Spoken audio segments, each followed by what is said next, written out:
Prime Minister loves to blame the rest of the world for the rampant food price inflation here at home, but the food professor proves that narrative false.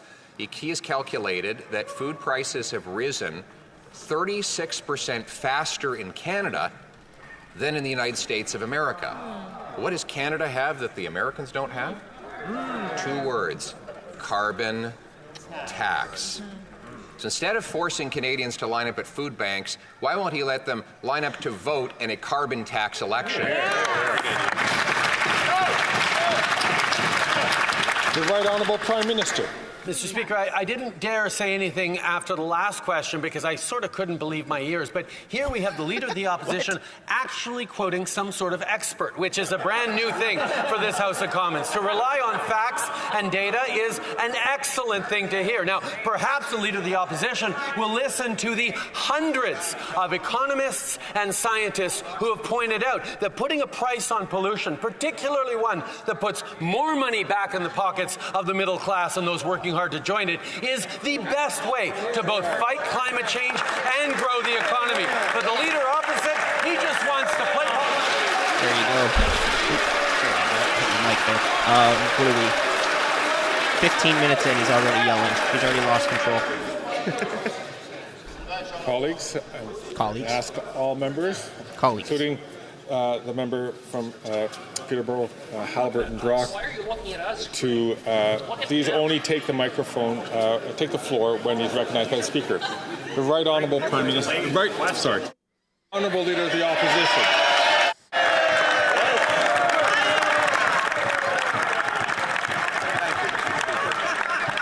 And I've got some more expert information for the Prime Minister from the food professor Sylvain Charlebois, who finds that 13% of Americans live in food insecurity, while here in Canada it's 23%. In other words, Canadians are twice as likely to live in food security after food price of inflation has been 1/3 higher under this Prime Minister's carbon tax regime. Again, instead of blaming others or forcing Canadians to go hungry, why not a carbon tax election so that Canadians can axe the tax and afford their food? The Right Honourable Prime Minister. Mr. Speaker, while the Leader of the Opposition is playing politics, we're focused on delivering solutions.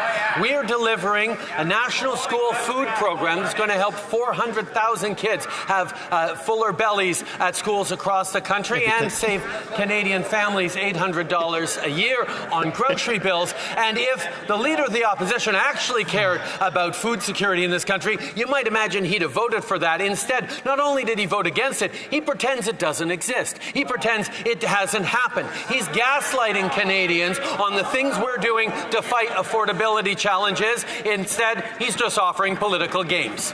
Trudeau's, so translation, I've taxed their parents so hard that they can't afford to feed their kids, so I'm going to fix the problem that I created. It's a food program without food. It hasn't served a single ham sandwich, not a single bowl of Kraft dinner, not even a piece of broccoli has been forced upon an unwilling kid. Mr. Speaker, this is meant to feed bureaucracy, not feed kids. Meanwhile, there's a 42% increase in the food bank use in Mississauga, and 2 million Canadians are lined up at food banks.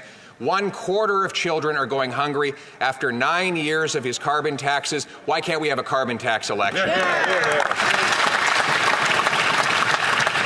The Right Honourable Prime Minister. Mr. Speaker, if the Leader of the Opposition actually cared about vulnerable Canadians, he'd be offering solutions, not just more politics. He stood against the price on pollution. Colleagues, we're going to ask the Right Honourable Prime Minister to start from the top. Mr. Speaker, this campus conservative turned career politician doesn't actually care about Canadians. What he is actually doing is proposing to take money out of the pockets out of 8 out of 10 Canadians who do better with the Canada carbon rebate while we fight climate change. He stood against dental care that is delivering for over 800,000 people across this country, something he still says doesn't exist. He's standing against the school food policy that is helping 400,000 kids get better food across the country. He stood against childcare. He has stood against affordability measures. How come we can't say sellout sin, but we can say campus conservative? The Honourable Leader of the Opposition. Mr. Speaker, when you quadruple the tax on the farmers who grow the food and on the truckers who ship the food, you tax all who buy the food. The Canadian Trucking Alliance has calculated that the carbon tax will cost $20,000 for every long-haul truck this year alone. Now he wants to quadruple the tax, which will grind those trucks to a halt, meaning empty shelves in grocery stores, no parts for factories, and no paychecks for our workers. Instead of doing that, why not call a carbon tax election so that Canadians can axe the tax and save our economy? The Right Honourable Prime Minister. Mr. Speaker, I suspect that, like me, you have noticed that the Leader of the Opposition is particularly full of shameless slogans today. The reality is he has nothing to offer Canadians. He has nothing but political slogans and easy attacks on politics. No actually moving forward on delivering on programs that are going to help Canadians. No stepping up to put more money in people's pockets. He's offering tax breaks for the wealthiest and cuts for services and programs to everyone else. That's not what Canadians need right now. Greg, are you going to do anything? Are you going to make anybody retract anything besides the Conservatives? Or is it just the Conservatives that you want to retract statements? I'd like to remind the Right Honourable Prime Minister and all members of this House that this is not an avenue where we want to go down. It can easily get out of control, and I would suggest that we don't go that close to the line. The Honourable Leader of the Opposition. Order.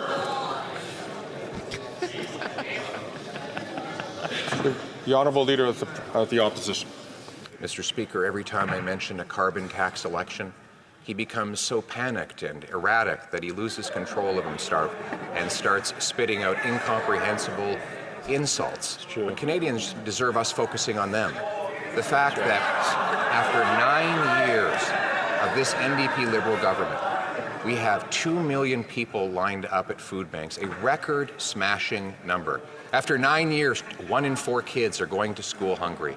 Before more kids go to school hungry, why can't we have a carbon tax election so that Canadians can axe the tax and afford their food? The Right Honourable Prime Minister. Mr. Speaker, the Canada carbon rebate puts more money in the pockets of 8 out of 10 Canadians right across the country. It supports the middle class and people working hard to join it while we successfully fight against climate change, reduce emissions, and grow the economy.